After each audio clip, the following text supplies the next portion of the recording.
All right, welcome back. I found a couple other brushes that I want to use. This is actually a little whiter than I care for, but there's several ways that I like to make long lines. One's with the flat brush, connecting it end to end. The other was just with a simple liner brush. All right, so I'm going to get a little bit of mineral spirits. And when I say mineral spirits, I'm talking about odorless mineral spirits, Gamblin's Gamsol.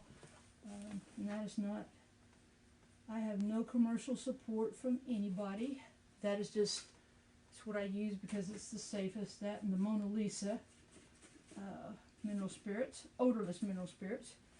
All right, so what I'm going to do is I'm going to take some yellow ochre.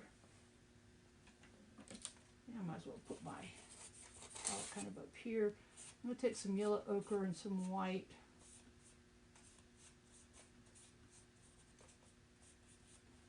Just kind of lighten this up a little bit. I feel like it needs to be grayed somewhat. The opposite of yellow is purple. So if I add just a touch of red and blue to that, get my purple color, something to tint the yellow ochre with. Now I can come back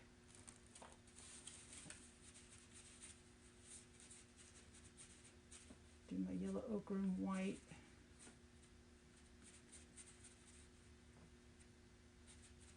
And then take some of this purple I mixed, just to gray it ever so slightly. It's not quite as yellow, so to speak, as what we're seeing in the photo.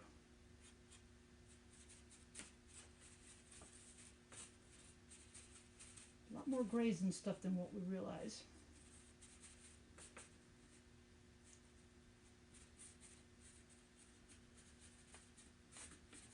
All right, I kind of am liking this. It's kind of a grayed up yellow. I'm just going to lighten it a little bit more. Take some white.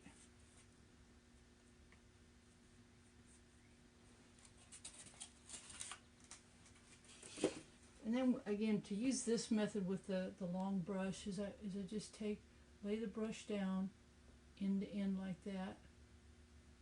And that's how I get the color laid down. It makes a skinny line, but it does it in a way that it's easy to control the brush.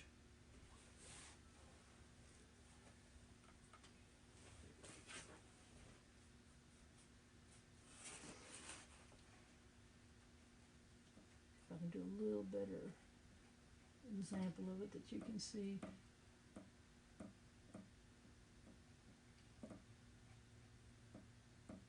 And again, I'm hitting these taller areas here because this is where the most light is going to be seen on the bird's nest. You don't want to just throw this super bright color down towards the bottom there because that's where the shadows are being cast.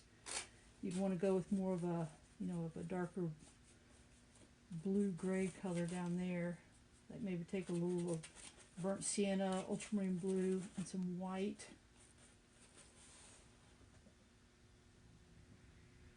So we get a little bit of highlight down there. But it's not as bright as what's up there. Okay, I'm going to switch now to demonstrate this is probably the brush that I'm going to go with. This is a skinny brush. Just dip back into my highlight color here.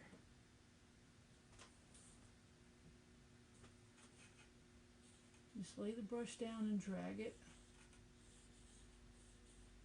And normally I would clean my brush, but because I've got all these different values here, I can actually take what's on my brush and just kind of drag it down and through that area right there.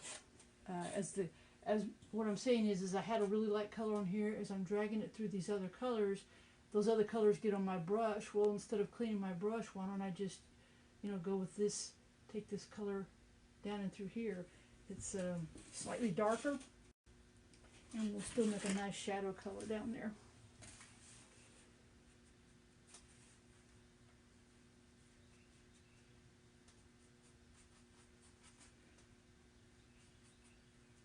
mixing up a little bit more of the, let's go back here. And what I need to do now is just focus. I just need to start in one area and then work my way outward.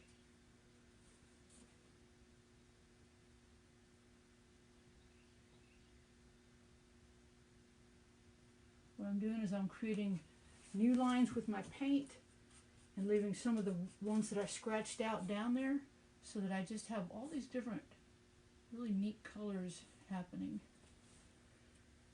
And if you find that you know, if you just lay your brush down and leave it alone, the color will stay. But if you drag back over it, you can see how much of the light I lost in that.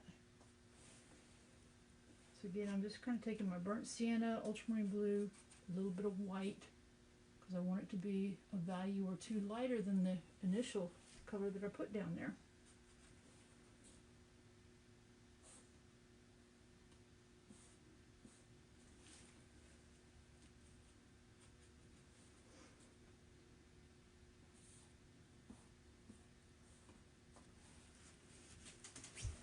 And as I start getting higher up here, colors are going to obviously start getting a little bit lighter.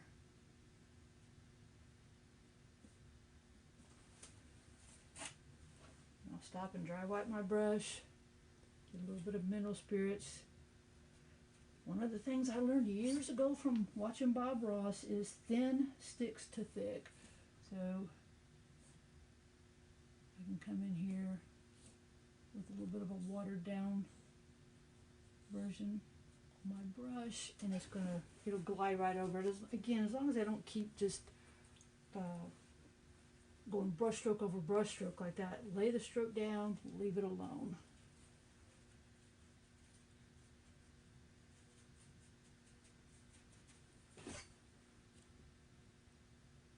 And again, as I'm in this nest area in the bottom part where there's a lot of shadow in there, I'm staying more with my blues. As I start coming outward, this is where I'm going to start getting my yellows,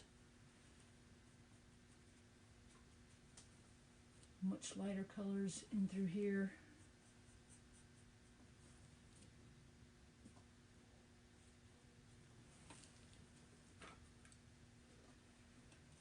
You just don't realize sometimes how really light, you know, this value is up here. So you try to start highlighting it and getting the right color mix to highlight it. It's taking a lot of white. I think I need to get some more white paint out.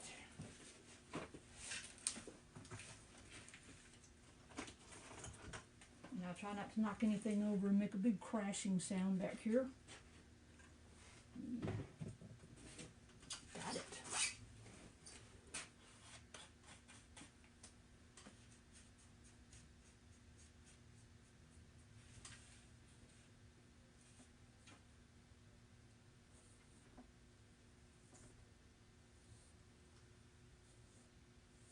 There we go. Now we're starting to see some stuff happen.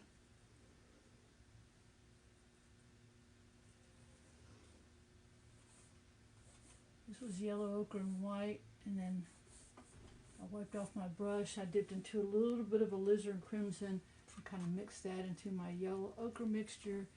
Get a little bit of red, just something a little different than all this brownish yellow that we got going on back here.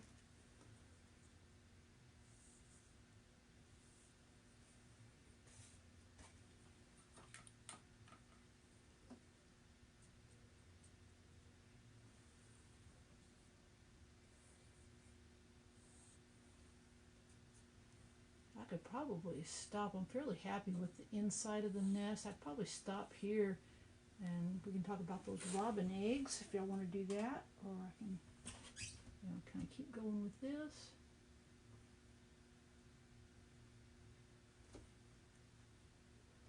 Hope everybody's doing okay as we're all kind of quarantined in for a while. And thank you to those of you that are having to work. Thank you to people delivering the food to the stores. Thank you to the medical workers. Look at me. I said food first before thanking the medical workers. How awful is that? I got to work on what I idolize. Sorry about that. Thank you to all the doctors and the medical people. They're working so hard to keep us healthy. I just thought coming out here and painting would get my mind off of stuff. You know, use the talents God gave you to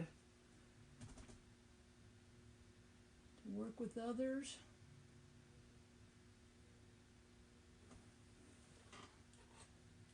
Alright, I still got more. Let's get a little bit of cad yellow light. Why not?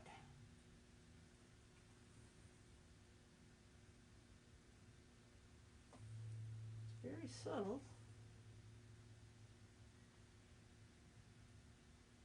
That wasn't. That was almost a little too much.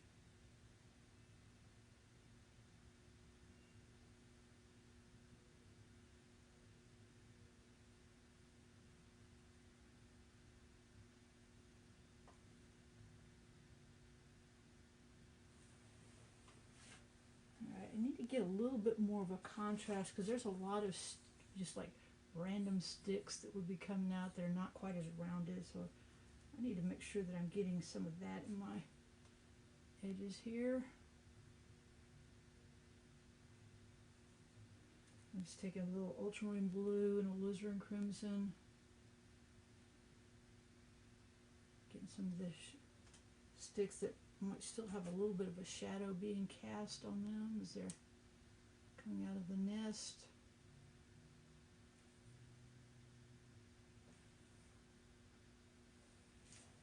Alright, I still got this branch to go here, maybe some other stuff in the background. Let's do something different. Let's switch it up a little bit. Let's put some eggs in here. So this is how I do that. Is I'm going to take some of my cotton swabs, and basically all I'm doing is rubbing paint out. Let's make it a little egg shape. There's one. Flip it over.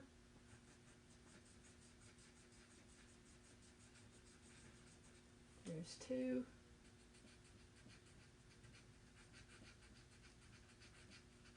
There's three. Three little robin eggs, just like that. Alright, for the robin eggs, to me they have, I think they have like kind of a blue-green type color. So I'm going to clean my brush. And I'm going to go with cerulean blue, which is more of a blue-green kind of color. I want to gray it a little bit and create, a dark shadow on, on the bottom part of the egg. We got blue, complementary color of blue that's opposite of on the color wheel is orange. One of the things that I'm known for doing in my classes is I like taking ultramarine blue and burnt sienna and mixing them together, and it makes this wonderful, I call it a tree bark color. It's just a really nice dark color. And I found out, and that I just discovered by just mixing paint and said, ooh, I like that. What I found out later on when I read about this is that the burnt sienna is kind of in the orange family. I just always had thought of it as it was just brown paint, but it's actually in the orange family, so it does make a good complement to the blue. So I could take my burnt sienna and I could maybe add a little bit of burnt sienna to my cerulean blue. And as I'm mixing that, because the burnt sienna is already kind of a blue-green color, it makes it more of a green than what I would care to have. So I'm going to come in and add some alizarin crimson to that, and some ultramarine blue. So what I'm doing again is the ultramarine blue is really more of a reddish blue. I'm going to put a little bit of this shadow color down here at the base of the eggs. Not a whole lot. It almost disappears into the bird's nest, which is not a bad thing. As we go on, you'll understand why. You don't always want to have these like super sharp edges on things. You want them to kind of fade into wherever it's adjacent to. So because I've got all this color down here, I'm just going to come in with just straight cerulean blue. And because I am painting a small area here, I am holding my paintbrush with the pencil grip. And I'll blend that into that dark color that I put down there. I'll get a little more cerulean.